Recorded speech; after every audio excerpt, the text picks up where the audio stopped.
I'm going to teach you how to add and subtract rational expressions. And since we learned last time that a rational expression is just a fraction, adding and subtracting them is just like adding and subtracting a fraction, which means I'm going to teach you two different types of addition and subtraction. One type is when these expressions have common denominators, and one type is when they have uncommon denominators. And I'm sure you remember from fractions that you treat those very differently. So let's start off with the easy one, which is common denominators.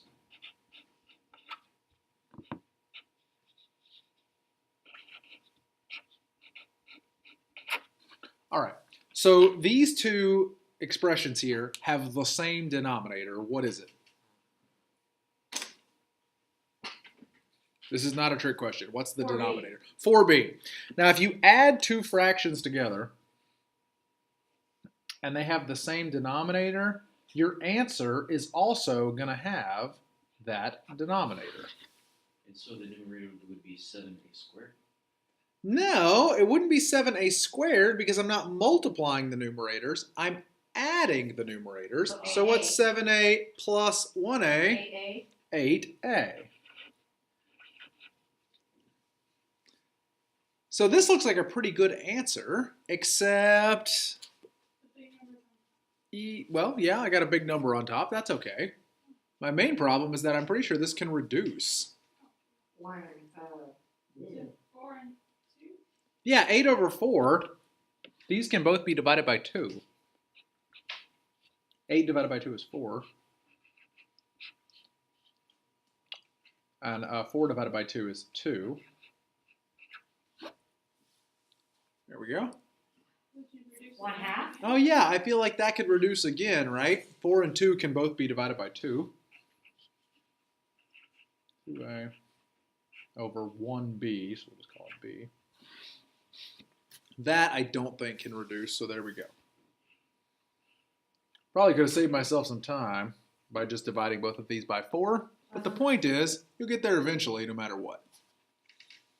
So, when you're adding two rational expressions that have the same denominator, this is manna from heaven because it means you don't have to worry about any kind of denominator weirdness. You just add or subtract the numerators, as the case may be, and you're done. This is true even if you have a fruity, weird denominator.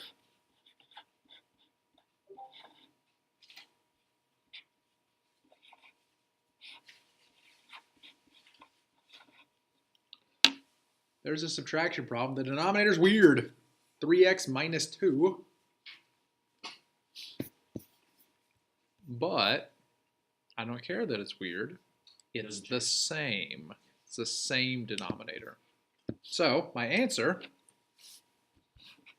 also going to have a denominator of 3x minus 2. What do you suppose the numerator is going to be? 3x minus 2. It's going to be 3x minus 2. Your instinct might be to say that's 1x, but I can't combine 3x and minus 2 because one of them has an x and one does not. So it would just be 3x minus 2. So can that reduce? 1. Yeah, anything divided by itself is 1.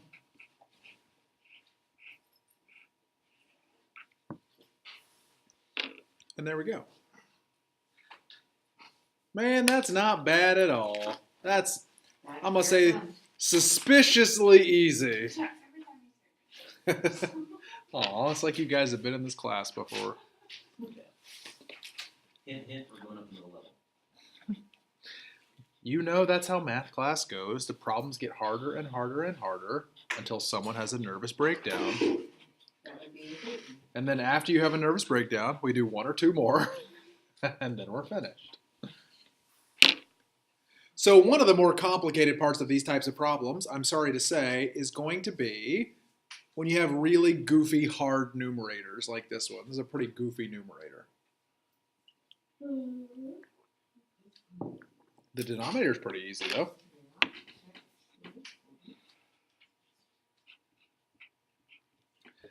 Now you got to be careful when you combine the stuff in the numerator. So I've got 3x squared plus 2x.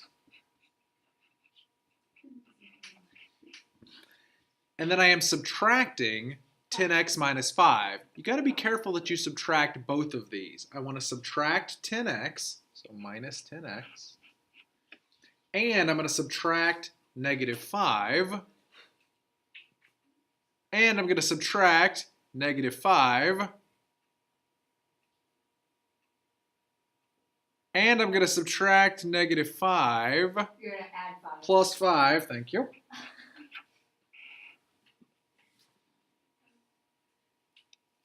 That definitely can have some work done to it.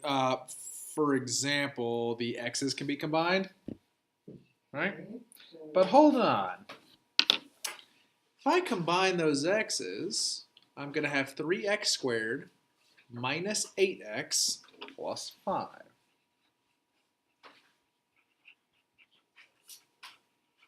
You know what's going to happen when I have 3x squared minus 8x plus 5? You know what my very next thought is going to be? I wonder if I could factor that. So rather than combine the two together, I'm just going to factor it with the 4 terms. Because if I try to factor this, what's my first step going to be? Let's split the minus 8 into something. Here it's already split. 2x minus 10x. Let's just factor this. So I'm going to come over here to the side and do 3x squared plus 2x minus 10x plus 5. Let's go ahead and group this one. So the first two, what's the greatest common factor? 1x, which leaves me with 3x plus 2. Okay, what about these two? Negative 5, leaving me with 2x minus 1. Well, that sucks. Why does that suck? They don't match. Okay. So what does that tell me? It tells me one of two things.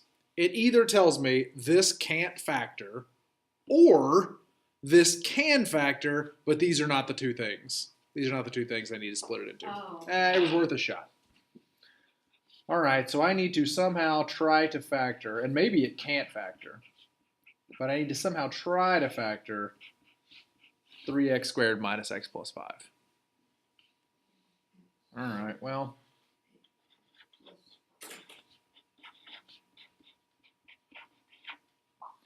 A is 3, B is negative 8, C is 5. So I need two numbers that will do what? Multiply to be 15, because A times C is 15, and add to be negative 8. Are there two numbers that will do that? Multiply to be 15 and add to be negative 8. 3 and 5. How about negative 3 and negative 5? That sounds good. So that means the minus 8x, I'm going to work it out over here because I'm out of paper. The minus 8x is going to be 3x squared minus 3x minus 5x plus 5. All right, so this should theoretically be able to be factored by grouping. Let's try it. What's the GCF here? X. Be greedy. 3x, leaving me with x minus 1. And then what about these two? Negative 5, yeah, leaving me with X plus x 5. minus 1. Oh, minus 1. Okay, that worked. So now if I go back to this original problem, my numerator is now 3x minus 5 and x minus 1, because that's what this factored into, and the denominator was x minus 1. See anything we can cancel? X minus 1. Yeah. So the answer is 3x minus 5. Just in case anybody thought to themselves, well, I'm sure glad we got that factoring thing behind us. Nope, it's back.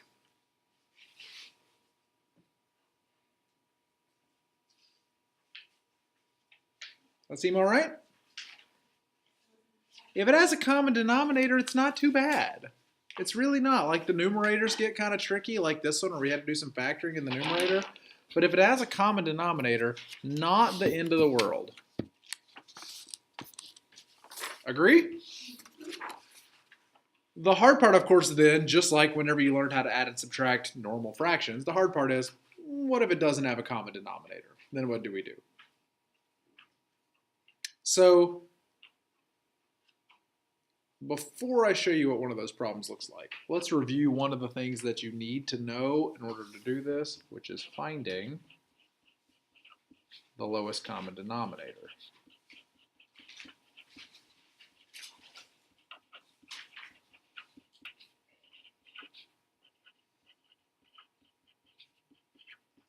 Before you can add fractions with unlike denominators, you have to know how to find the common denominator. We abbreviate this LCD usually. Like a television, except denominators are cooler. Back me up here. Math, cooler than television? Who's with me? Nobody? Just me? Okay, great. Just you. So let's start off with just plain old fractions, just as a refresher. How do I find the lowest common denominator? Greatest known factor of each one. Of the 8 and the 22. Yeah, what I'm looking for is the biggest factor of 8 and 22, meaning what is the biggest number, or what is any number, that 8 and 22 can both be divided by? 2. 4. No. 2. What?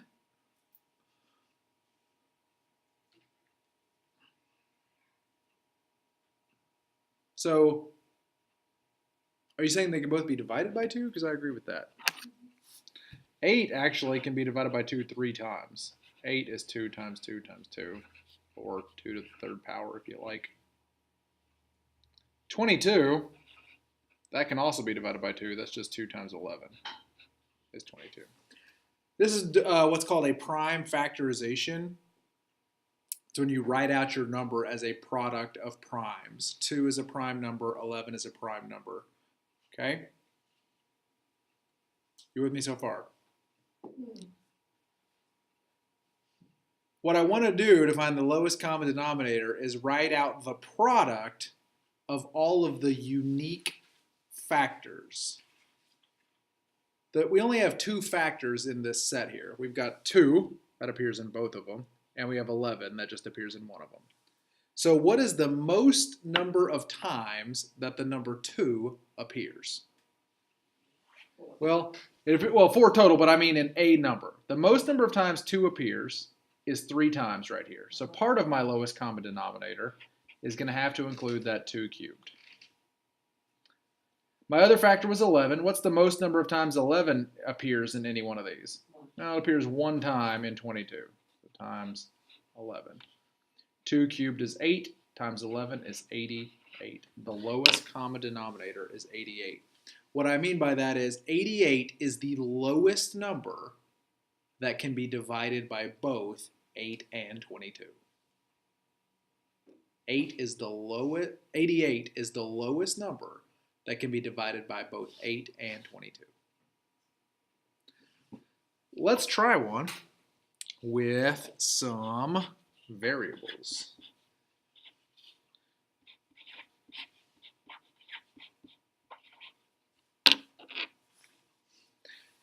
And I'm still going to do the same thing I did on the last one, which is write out the prime factorizations of 5x and 15x squared.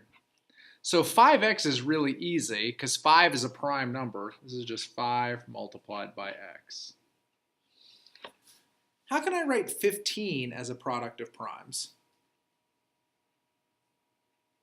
What are 2 numbers, prime numbers, you can multiply together to get 15? How about 3 times 5 times x, or times x squared? So there are 3 factors that appear here. There's a 3, there's a 5, and there's an x.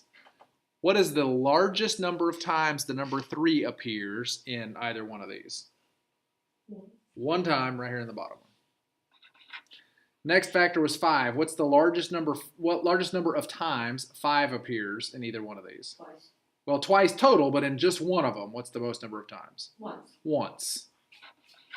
Then x. What's the largest number of times x appears? X squared. So the lowest common denominator is 15x squared. Meaning 15x squared is the smallest thing that can be divided by both 15x squared and 5x.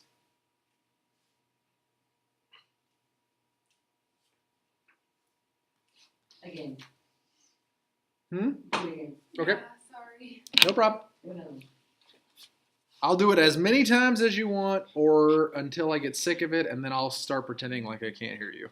That's what we like to do. Yep.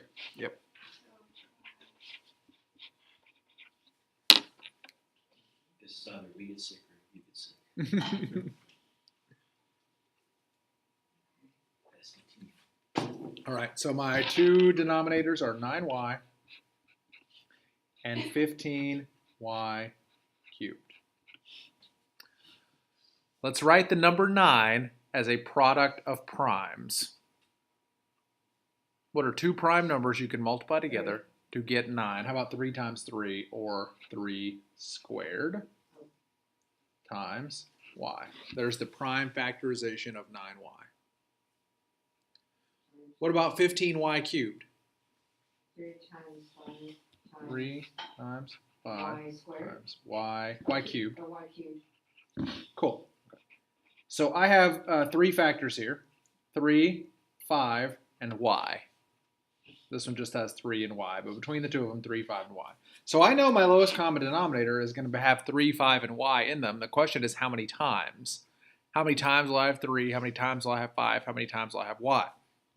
The answer is the largest number of times they appear in one of these. So let's start with 3. 3 appears twice in this prime factorization, 3 squared. It appears once in this prime factorization. So the largest number of times was 2, so 3 squared. The largest number. Right. Next was 5. 5 does not appear at all in this one, and it appears once in this one, so I will have 1, 5. And then next will be y. Y appears 1 time in this prime factorization, and it appears 3 times in this prime factorization. The largest number was 3, so y cubed. And when I multiply this all together, 3 squared is 9, times 5 is 45, times y cubed. It would be 45y cubed. Makes more sense. Oh, good. Third time's a charm. Or maybe 17th. Yeah? You don't look quite as depressed after the third one as you did after the second one, so I think we're making progress. Sometimes I get home and I put it on the quiz. I just go home. Let's try to find the lowest common denominator of something weird.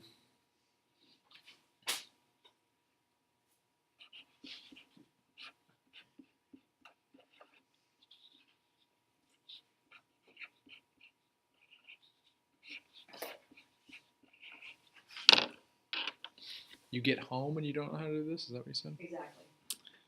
Yeah. Problem right there in front of me. If I could have you sitting out there when I take the quiz, that'd be fun. Math is a lot harder whenever you don't have a math teacher in the room with you. This is true. I believe it's like a mental thing.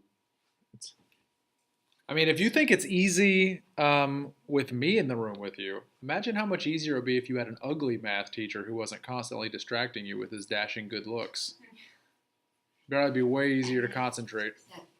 And on page 10, 17, So, the same problem Okay. that we're doing. yep. And it tells you, writes it out. And So this particular one, the factors here, these are already factored.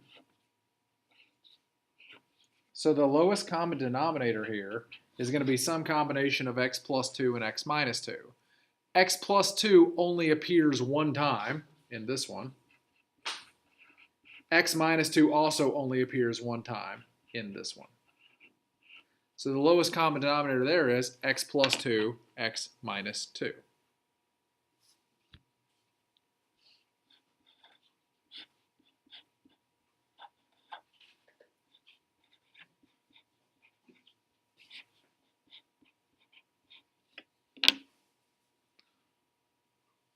What do you suppose the lowest common denominator there is?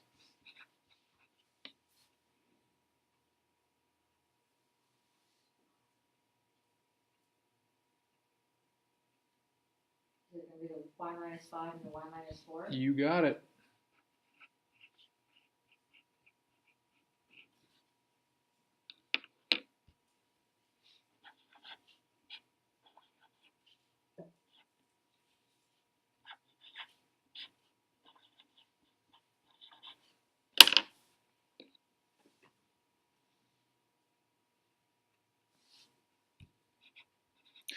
This one's a little tricky, and the reason it's a little tricky is because you think to yourself, oh, this one has an A, and this one also has an A, so I only include A one time in the lowest common denominator.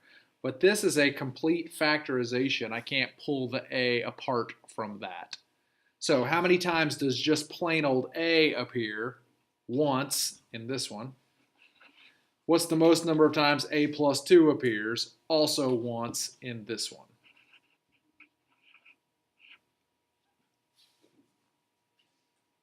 So that would be the lowest common denominator.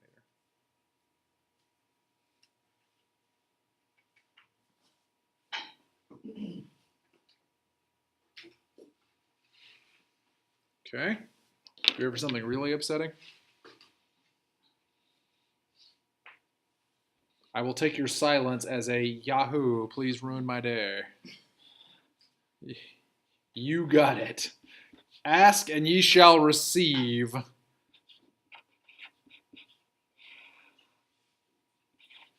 You're right, I wasn't really taking a poll. Raise your hand if you want your day ruined. It looks unanimous to me. So, what's the deal here? What's the little bit? That's not really appropriate.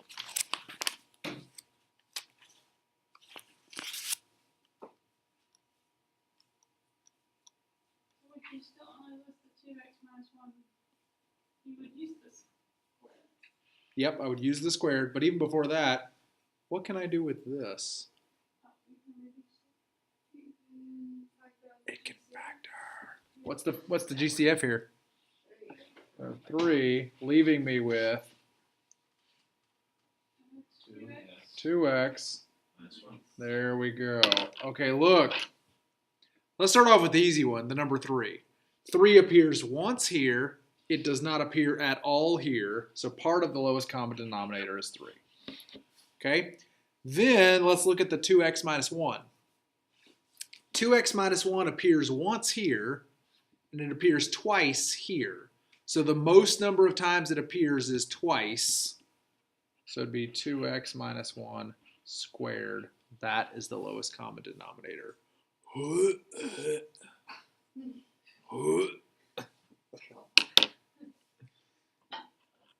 I'm having a great time. How about you? I mean, the good news is that's probably the hardest these are ever going to get. What a terrible thing to say to your math teacher before I've input your final grades for the semester.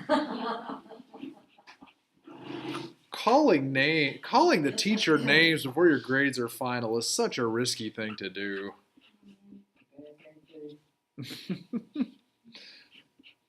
Don't worry, I'm very easy to bribe. I accept hot coffee and small unmarked non-sequential bills. And pepperoni black olive pizza. I do like black olives, this is true. That'd be in low or high denominations. Just a fraction. I mean, you could study or you could just start a fundraiser. I think. Yeah, we could use the pizza. There you go. There you go. I know. It's 5. So here we go.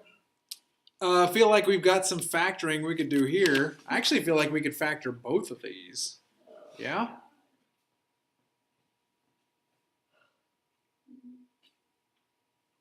What can this factor into?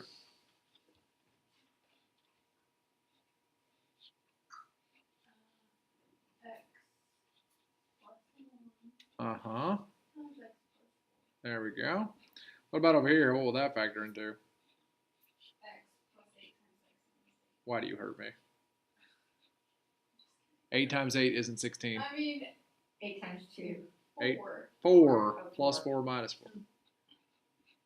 Because those are perfect squares with no middle term. Okay, so LCD then. X plus 1. Let's start with that one. What's the most number of times X plus 1 appears? Once. Once. Then X plus 4. It appears once here and once here. So once. X plus 4 squared. No, just once. It's the most number of times it appears in one fraction. Oh, okay. And then X minus 4 appears once here and not here at all. So just X minus 4. Man, that LCD is rough.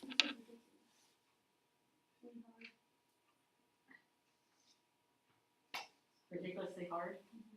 Let's do one more. It is confusing, right? Yeah, it's very. Yeah, question. Yes, sir. Are they all multiplying each other or not? Oh, great question. Yes, they're all multiplied together. But we're not doing that part yet. We're not doing that part for like 10 minutes.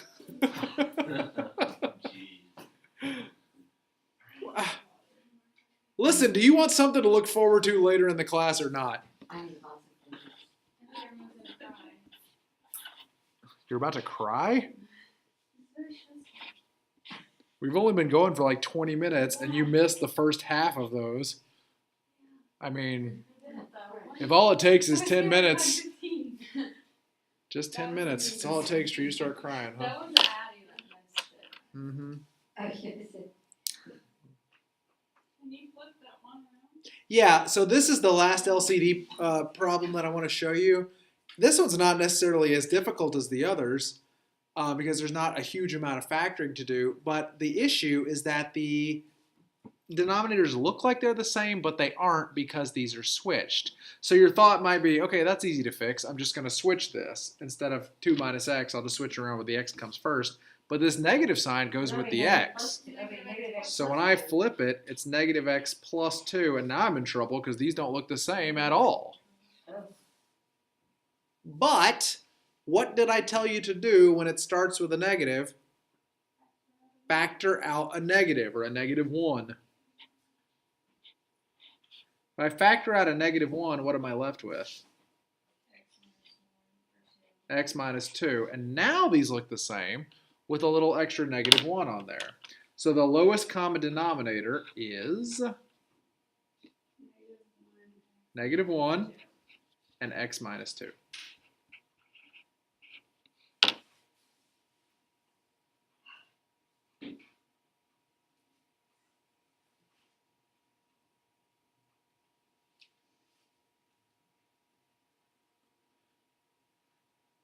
We're real close to being able to add and subtract these rational expressions that do not have the same denominator. We're very, very close. Before we do one of those, though, I'm going to ease you right. We're gonna bring the boat right up to the dock so that all you have to do is just step off instead of jump. Okay? Let me show you how to do one little trick that you're going to need to know how to do before we start putting it all together.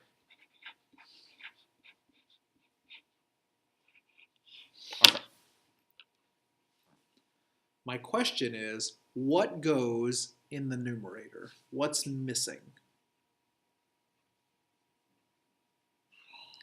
So the question you should be asking yourself is, I had 5y, I multiplied by something times something, and I got this 35xy squared. 7xy. 7xy. So if I multiplied the bottom by 7xy, in order to keep these fractions equivalent, I would also have to multiply the top by 7xy. So what's 3x times 7xy? 21 x squared y. There we go. This is the last little technique you're gonna have to know how to do.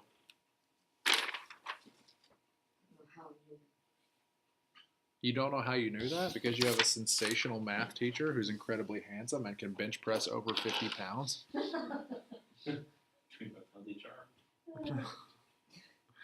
I mean, like, He didn't mention it was the training bar. like if the bar isn't too heavy, he can bench press over 50 pounds. Like if it's a heavy bar, maybe more like 35. My point is, it's a lot. Just a bar, no weights. With a proper spotter, your math teacher can bench press the bar.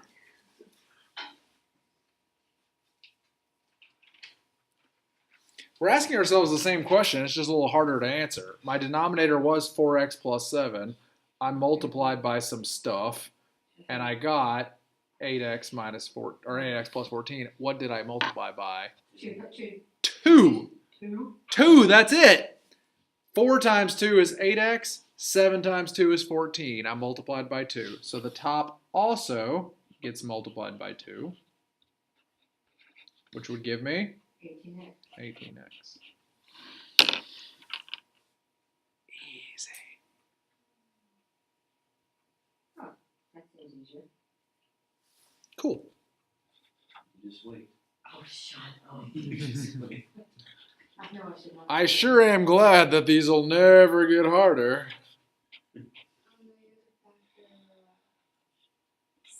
Son of a biscuit. Hey, watch your language. This is a family-friendly place. You go get your biscuit over there. I know, right? It's a roll. I'm putting- It's a roll, not a biscuit. Oh, yeah. I'm, Okay, part rolls.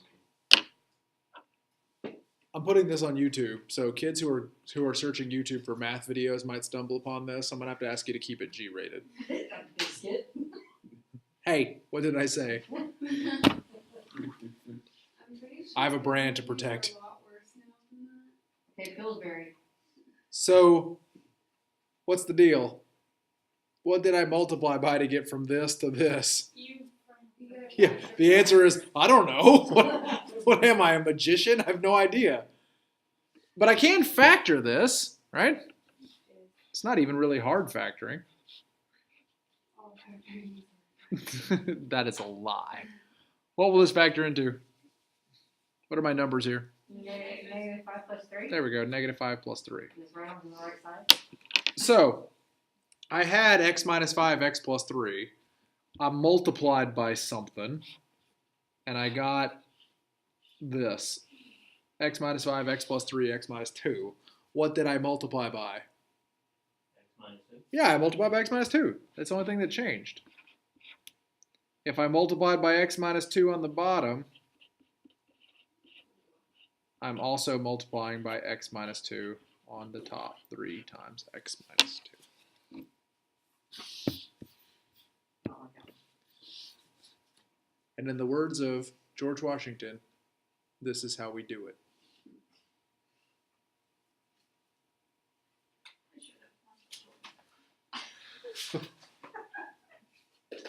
Any questions? It's like a song. Any questions other than, my God, why have you forsaken me? That actually was my No?